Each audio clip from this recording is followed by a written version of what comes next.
Oh, I'm too low. Someone commented on my video saying, your personality made me assume that you were very tall. And I was like, what? I'm sorry to disappoint you.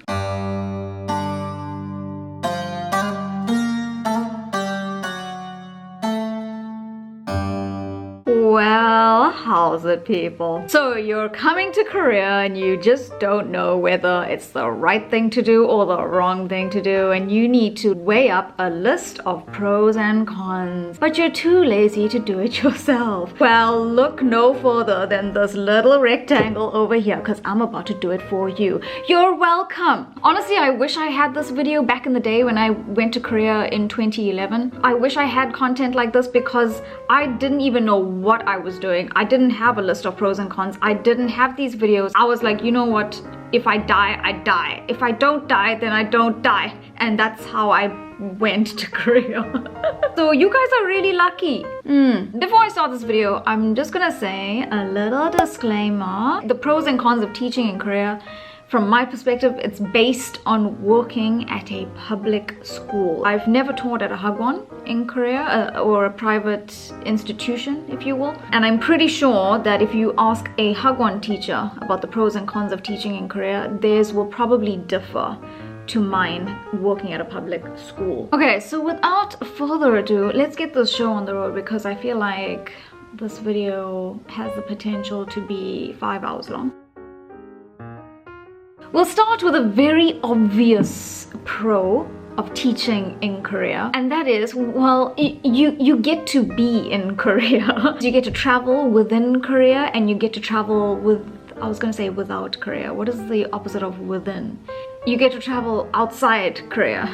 I'm an English teacher, hi. So already, what's not to love? You get to be in Korea, you get to travel, you get to eat Korean food every single day. That's a huge pro, in my opinion, eating Korean food every day. I could eat it every day, definitely, 100%. Kimchi jjigae, I need my kimchi jjigae back in my life. You are obviously going to be financially independent, and of course you get to meet new people. This is probably the best one out of all those I just mentioned, because I think that one really helped to broaden my mind. Not only do you get to learn about Korean people, but you also get to learn about British people and Britain and American people and the States and Canadian people and Canada. You're all sharing your experiences from your different countries. And I think I am the most appreciative of that aspect, because it really, really removed me from my South African bubble and taught me about the rest of the world. So yeah. Okay, let's jump to a con. Again, we'll do a very obvious con. Having said that, it really depends on the kind of person you are. So actually, I would say that this is like an okay con to have. You guys are gonna think that I'm cold and heartless. I can explain. The con is that you're obviously very far away from home and your family. I told you, you're gonna think I'm heartless because I think this is an okay con. I'm not saying that I don't love my family and I don't miss my family, but I'm okay. I'm a very independent person, and I can deal with like WhatsApp calls every 2 weeks or so. I've said this before, I'll say it again. Before you make the decision to come to Korea, please make sure that you think about this long and hard, whether you are able to live without your family for at least 1 year. Some of us are very good at doing it, and some of us are not. So that is probably the biggest complaint that I hear. People are, you know, getting very homesick, they're missing their family, they want to go home. So you've got to make sure that you are able to live without mommy and daddy and your pet dog Spot for at least a year, because this can be obviously a very difficult thing to deal with if you are quite attached to your family. Okay, let's go back to a pro. I'm not talking about me, I'm talking about the pros, the list of pros.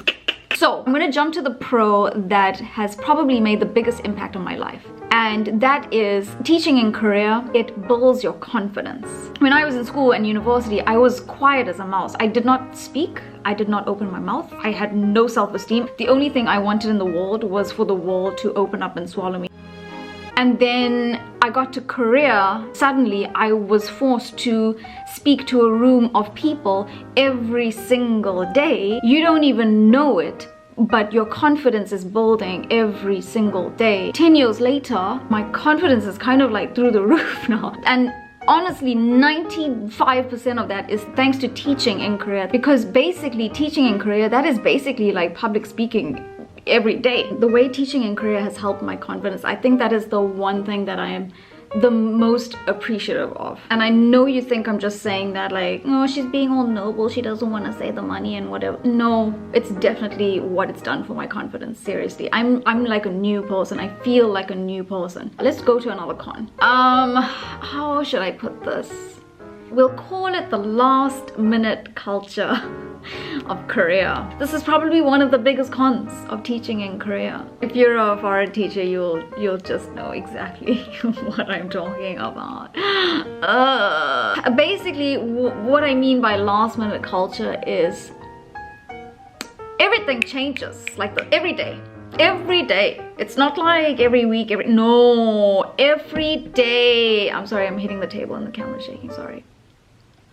A decision can be made like this, and in the next minute a decision can be unmade like that, and it catches you off guard every time. And honestly, it just gives me the impression that everything is just so disorganized. And I feel like it's not just the education, it's not just our field. I feel like the whole of Korea is like this.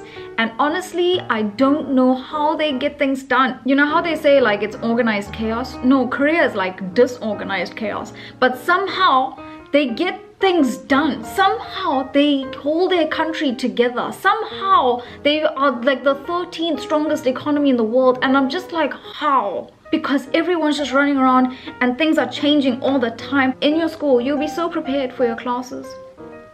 10 minutes before your class starts, they'll be like, Sam, the kids are on a field trip.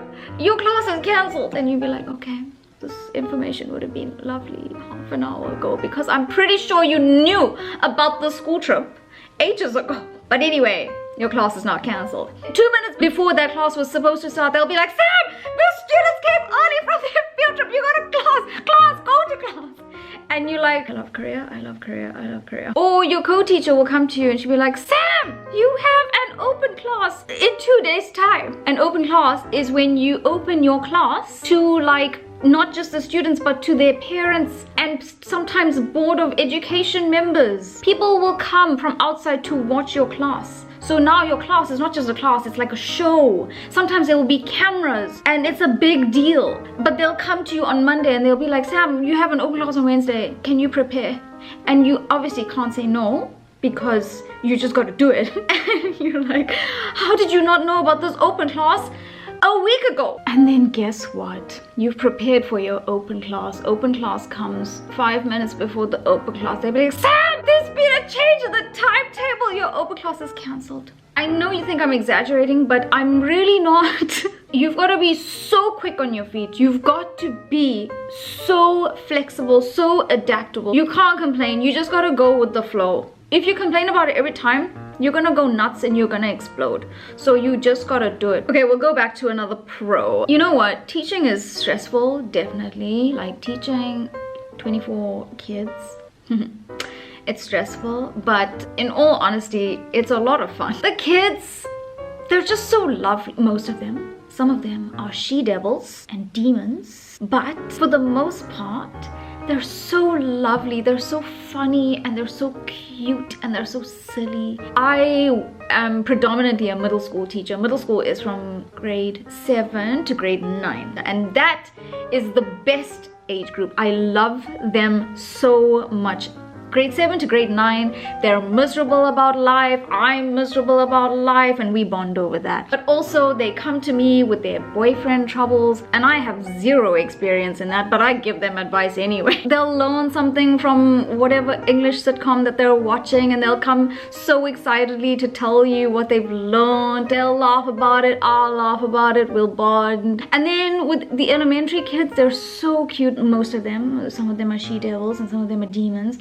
But most of them are just so cute. Like, they just have so much love to give. For a cold, heartless person like me, my brain can't even comprehend how a human can give so much love like that. Like, they just want to touch you all the time. They want to hug you all the time. They tell you 100 times a day that they love you. They, like, I'm Indian. We don't say words like that. But thanks to those Korean kids, I'm becoming better with saying lovey-dovey things like that. It's thanks to them. And also you must remember that because you're teaching every day and every day you have a different class, because the students that are coming in every day to experience that lesson are different, you're gonna get different experiences every day, obviously. So the dynamic that creates is just, it makes it much more interesting and much more fun because every single day is unique. The next con, it's one of those where I just don't know where to put it. I don't know if it's a con or if it's a pro,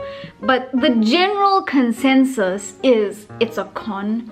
But you know what, I'm always different, right? I'm always different to everyone else, but to me, this was never a con. So it's this thing called desk warming. Most of the foreign teachers in Korea will tell you that they hate it, they complain about it, blah blah, fish paste. But I never ever understood why people complained about desk warming. If you're unfamiliar with the term desk warming, basically, as part of your contract, you have a certain number of hours that you have to fulfill. What happens is the kids will go on vacation, which means you have no classes, but you still have those hours which you haven't fulfilled. So that means that even though the kids are on vacation and there are no classes, you still need to come to school and fulfill those hours. So it means that you basically have to occupy yourself at school, and hence the term desk warming, because you're literally warming your desk. People complain about that all the time because they're like, they see it as a waste of time, they get bored. Like, I'm so happy to come to school, to sit in that office alone. I pack my own picnic basket, I put Netflix on, I watch YouTube, I read.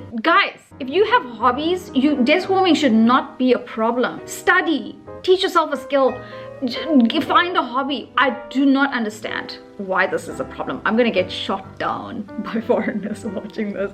But seriously, just suck it up. You are getting paid the same salary to sit and do your own thing for a whole day. What are you complaining? I don't know. Anyway, okay, let's jump back to pros. I think one of the pros of teaching in Korea is you get to learn new skills. You learn that you were able to do things that you didn't even think you could do. Before Korea, I was a very, very impatient person. I had a very short temper, and I was not very flexible. After I started teaching in Korea, remember I told you about that last minute culture? That last minute culture, it is a con, but actually it's thanks to that con that I learned very quickly how to think on my feet, how to become incredibly flexible and incredibly adaptable. I can now adapt to any situation. I'm like a bloody chameleon, yo. When you have last minute changes to your class, like how I've mentioned before, you know how good you have to be at thinking on your feet? I am now so quick at thinking on my feet. Man, now I'm so good at thinking on my feet. I don't even have to just think only on my feet. I can think on my hands, I can think on my head, I can think on my bum. Give me any body part. Oh, also, I've become super patient. Working with kids, it obviously forces you to become very patient. If you were not patient, you will become patient, like me. You're working with so many different kids, with so many different needs, so many different learning methods, that you've got to be patient. If you are not patient, you will lose it. What about the skill of teaching in itself? You'll teach a class, and maybe it won't go so well. You'll go back and you will know exactly how to improve that class. And you go and teach that same class the next day to a different class. It will go infinitely better. You become so good at identifying your mistakes and how to improve it, and then you also become so good at like taking preemptive strikes in your class. You will already see like possible problems, and you will already like do things to counter those problems. Little skills like that you grow because of teaching in Korea. Okay, another con about teaching in Korea is co-teachers. It depends on the co-teacher, obviously. Sometimes you'll be blessed with a most wonderful co-teacher, And sometimes you're just not lucky at all and you just get a co-teacher whose personality just doesn't match yours, and it's going to be an issue because you have to teach with this person for at least a year. Obviously, working with a different person, it's going to be difficult because now you have to compromise, right? There's two people. It's not like you can just go into class and do your own thing. No, now you're working with a person, so you have to compromise, right? Because you have two different personalities, you have different teaching styles. Sometimes you'll get to a school and the school is, you know, a big school that has 1,000 kids, and means that you're possibly going to have about 8 co-teachers. Now, why this is difficult is it means that you now have to juggle working with 8 different personalities and 8 different teaching styles. It's easy for those co-teachers because they just have you to figure out, but you have 8 of them to figure out. And sometimes you'll get along with them, sometimes your teaching styles go wonderfully, but then 4 of them don't match you at all, and it's just going to be a struggle. Yeah, so much fun. Forget that. What happens when you have like multiple schools? Because that sometimes happens. Oh yes, like some people in their first year in Korea, some people were given 4 schools. Oh yes, that means almost every single day of the week you're at a different school. I don't even know how many different co-teachers because it's 4 schools now. But not only that, sometimes the 4 different schools will have 4 different textbooks. Oh yes. So what happened was I had 4 schools, right? 3 of those schools were middle schools, and then 1 school was an elementary school. But now 2 of the schools use the same textbook, 1 middle school used a different textbook, and now the elementary school, they wanted me to teach from grade 0 to grade 6, and those are all very different levels. So you definitely cannot teach the same thing from grades 0 to grade 6. So I'm not even joking when I say that during my first year, when I had 4 different schools, I had to prepare 15 different lesson plans a week. You don't even need to be a teacher to know that that is an insane amount of work. And needless to say, that I died. I was like, I'm never coming to Korea again. So much for that. Yeah, but that never happened again. That was just pure bad luck in my first year. What a time. The last pro about teaching in Korea, and this is also like a bit of an obvious one, but like when you teach in Korea and it's a public school, there's the obvious benefits, like you get normal working hours. When I say normal working hours, you teach from like 8:30 to 4:30, sometimes 9 to 5, depending on your school or whatever.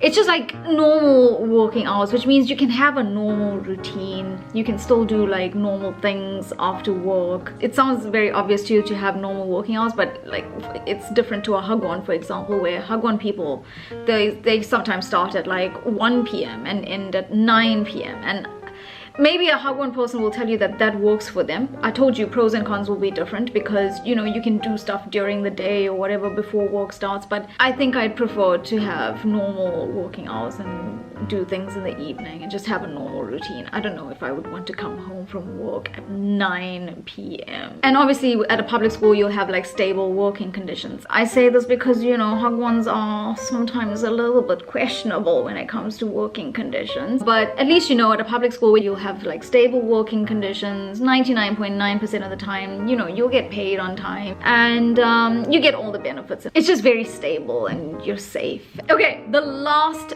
con, it's I think the one that has impacted me the most in Korea. Remember that at the end of the day, I'm definitely getting banned from Korea after this video. The foreign teacher will always just be the foreign teacher. In theory, you're part of the school, but in reality, it's a different story. This is not always the case, but more often than not, I notice that when you're the foreign teacher, needless to say, you're at the bottom of the ranks at school, but also sometimes you're just kind of forgotten. And depending on who you are as a person, maybe you like to be left alone and you don't like your co-teachers and colleagues and everyone just worrying about you and in your business and whatever. So maybe it will suit you. I'm the same, like I like to be left alone as well, but at the same time, it's nice to get told things, like how everyone else in the school gets told things. Like you're part of the staff, you know what I'm saying, you know? At my very first school, I lived about 40 minutes away from school. I had to take a bus, and